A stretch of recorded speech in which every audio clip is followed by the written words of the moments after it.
ის ფაქტი, რომ ქართველები რომანსის საუკეთესო შემსრულებლები არიან, მითის ფარგლებს დიდი ხანია გასცდა. ამიტომაც განსაკუთრებით რუსეთში ქართული ესტრადის პოპ-დივები აშკარად მიღებულნი არიან, თანაც მათზე წარმოუდგენლად დიდი მოთხოვნაა. ალბათ ამიტომაც დიდად გასაკვირი არ ყოფილა, როდესაც ქართველი ხელოვანების შემოქმედებით აშკარად განებივრებულ მოსკოვში ცნობილ პრემია ტრიუმფზე წელს სხვა ხელოვანებთან ერთად ქართველი მომღერალი მირანდა მირიანაშვილიც წარადგინეს. იგი თავის ტრიუმფს 21 იანვარს მიიღებს. თუმცა მირანდა მირიანაშვილი მხოლოდ რომანსებს კი არა ფრანგულ შანსონს, ისე როგორც ცნობილ პორტუგალიურ თემებსაც წარმატებით ასრულებს. ეს ყველაფერი კი თბილისში, თეატრალურ ინსტიტუტში, საკურსო სპექტაკლებში საინტერესო როლებით დაიწყო. მოგვიანებით კი ანსამბლ ივერიაში გაგრძელდა. ამავე დროს იყო კინოროლებიც. თეატრალურ ინსტიტუტში მოხვედრა კი ძალიან ცნობილი მოდელის მიხედვით მოხდა. მირანდა მირიანაშვილის არჩევანი ოჯახში სერიოზულად გააპროტესტეს. Чумად ჩავაბარე თეატრალურ ინსტიტუტში, სახლში არავინ არ იცოდა. მომეჩიმა 3 თვის მერე გაიგო, 3 თვე უკვე სტუდენტი ვიყავი და საშინლად გაბრაზდა. ძალიან გაბრაზდა. დღეს მე მგონი მაყოფილია, იმიტომ რომ რაღაც შედეგებს ხედავს. დრამის და კინოს მსახიობი ვარ. პროფესიით ასე ვიცვლები, მაგრამ სიმღერაზე არასოდეს არ მიფიქრია, რომ პროფესიონალი მომღერალი გავხდებოდი, მაგრამ უკვე თეატრალურ ინსტიტუტში სპექტაკლებში მღეროდი. ერეკლე ბადურაშვილი ამთავრებდა უკვე ფილმს, ელეკვესთან ვითამაშე ფილმში. თბილისი ჩემი სახლია.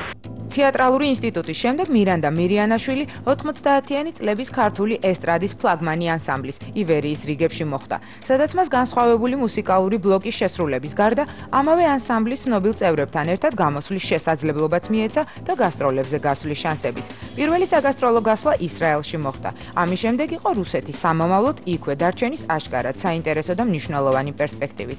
მოკლედ მოსკოვში იგი კარგად მიიღეს. როგორც არაერთხელ აღნიშნავს, რუსულ მუსიკალურ ოჯახში მისი ადგილი მალევე გამოინახა, თანაც არა რიგითი, არამედ სრულუფლებიანი წევრის სტატუსით.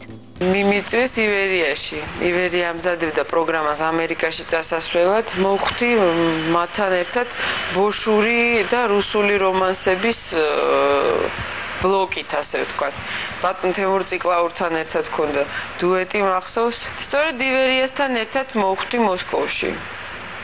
კონცერტები ჰქონდა ოლიმპიურ კომპლექსში. მოსკოვში წამოვიდრე, წინადადებები წარმოუდგენლად მოულოდნელად მოხდა ყველაფერი. მოსკოვში მოხვედრილი მირანდა მირიანაშვილი ცნობილ საესტრადო ვარსკვლავებთან ერთად იოსიფ კაბზონსაც შეხვდა, რომელმაც გარკვეულწილად განსაზღვრა კიდეც მისი სამომავლო გეგმები. მოგვიანებით მის ირგვლივ შემოქმედებითი ნაცნობების წრე უფრო მეტად გაიზარდა. მალე კი სცენაზე ცნობილ რუს მომღერლებთან, ილია ლაგუჭენკოსთან, მუმიტროლიდან, ნატალია ვიტლიცკაიასთან, ლიონია აგუჭინთან, ანჟელიკა ვარუმთან და სხვებთან ერთად გამოჩნდა. დარიგებები კი, რომელიც მირანდამ ჯერ კიდევ დასაწყისში იოსიფ კაბზონისგან მიიღო და მათივე მეშვეობით შედარებით ადვილად შეძლო რუსული შოუ-ბიზნესის ხვეულ ლაბირინთებში გარკვევა, ასე გამოიყურებოდა. არასოდეს არ წახვიდე საზღვარგარეთ საცხოვრებლად მომითხრა. იმიტომ რომ როგორც ჩანს შეამჩნია მავანი და მავანი მაძლევდა რაღაც წინადადებებს და დამსვა და მითხრა დიეტაჩკა არასოდეს არ წახვიდე საზღვარგარეთ საცხოვრებლად. აქ იცხოვრე და ყოველთვის გექნება საშუალება რომ იმოგზაურო. რაც ყველაზე მნიშვნელოვანი და საინტერესოა, მირანდა მირიანაშვილი თავს რუსული შოუ-ბიზნესის წევრად ნამდვილად ართვლის. მიუხედავად იმისა, რომ მისი შემოქმედება მისთვისვე გარკვეული, თანაც არც თუ უმნიშვნელო დივიდენდების მოპოვების ერთ-ერთი მნიშვნელოვანი საშუალება, იგი მაინც ცდილობს კომერციასთან ნაკლები კავშირი ჰქონდეს. ალბათ ამიტომაც დღემდე არ აქვს გამოშვებული არც ერთი მუსიკალური ალბომი. ეს ყველაფერი კი მაშინ, როდესაც მის რეპერტუარში 50-ზე მეტი, მათ შორის ორკესტრთან ერთად შესრულებული კომპოზიცია ირიცხება. ამავე სიაშია, როგორც ნინა სიმონეს, ისე სხვა ლეგენდარული შემსრულებლების ცნობილი თემები ახლებური ინტერპრეტაციით. თუმცა როგორც გავარკვიეთ, მომავალში რუსულ მუსიკალურ ბაზარზე მისი დისკი აუცილებლად გამოჩნდება. ნინაიდან უამრავი სხვა საქმე მაქვს, კიდევ აი სამწუხარო და ჩემ და სამარცხინოდ დისკი არ მაქვს. ეხლა უკვე ვალდებული ვარ რომ გავაკეთო და ალბათ არაერთ ალბომს გავაკეთებ უკვე მიყოლებით. მირანდა მირიანაშვილს როგორც რუსულ, ისე დასავლურ სივრცეში ელიტარულ მომღერლად თვლიან. სხვათა შორის ყალბით ამ დაბლობის გარეშე თავადაც ამბობს, რომ ეს ნამდვილად ასეა. ამ ყველაფრის გამო მას ყველაზე ხშირად განსაკუთრებულ საღამოებზე, შეხვედრებსა თუ პრეზენტაციებზე შეხვდებით. ცნობისთვის ბიზზე 5-ჯერაც გამოსულა. მოკლედ ალბათ უკვე ადვილი მისახვედრია, თუ რატომ ხდება იგი ასე ხშირად რუსული ელიტარული ჟურნალ-გაზეთების გვერდებზე.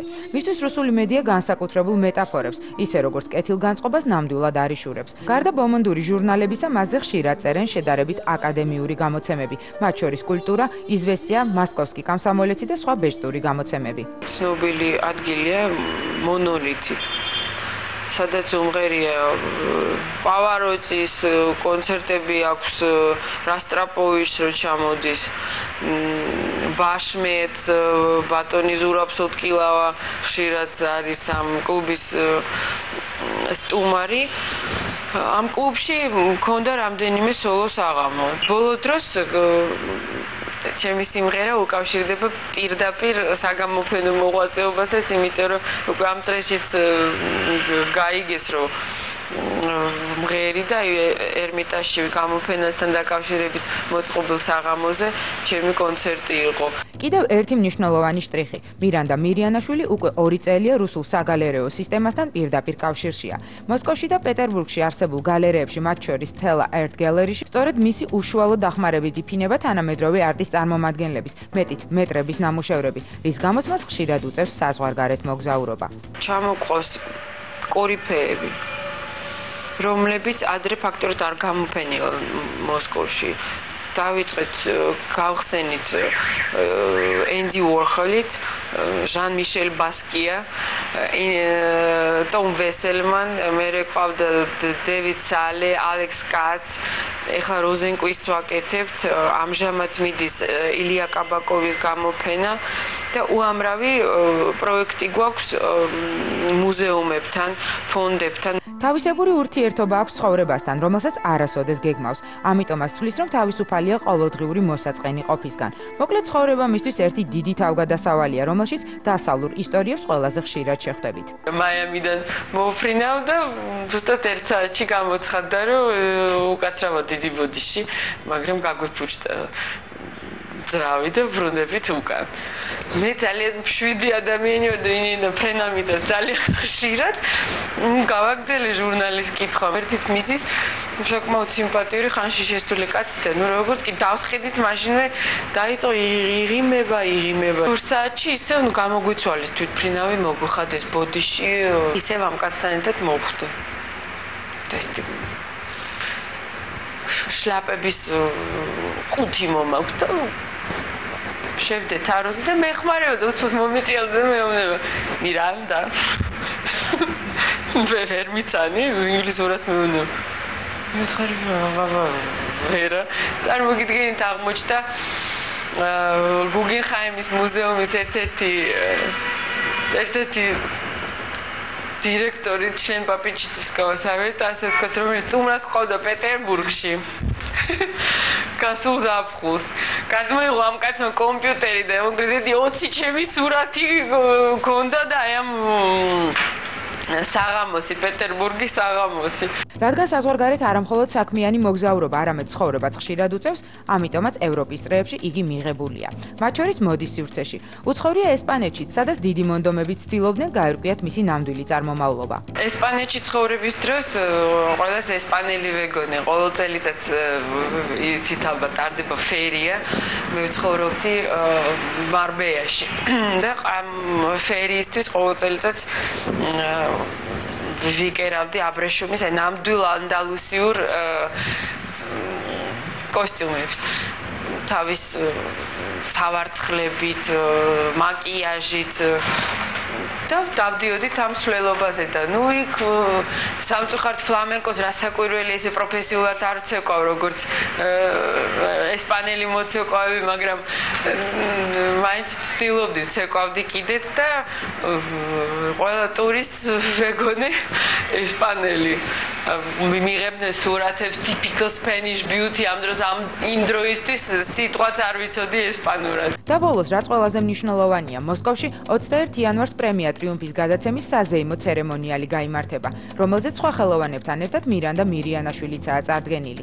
ეს წარდგენა კი მისთვის აშკარად მოულოდნელ ვითარებაში მოხდა. ამერიკიდან მოვფრინავდი და გერმანიაში ჩავთე ტელეფონი და ჟურნალისტების ზარები და ბოლოს საქართველოს ტელევიზია. რამდენიმე ზარი იყო კინორეჟისორი სერგეი ბადროვისგან. მე ვფიქრე ალბათ რაღაც როლი უნდა შემომთავაზოს თქო, იმიტომ რომ არ მაქვს ისეთი მჭიდრო ნაცნობობა.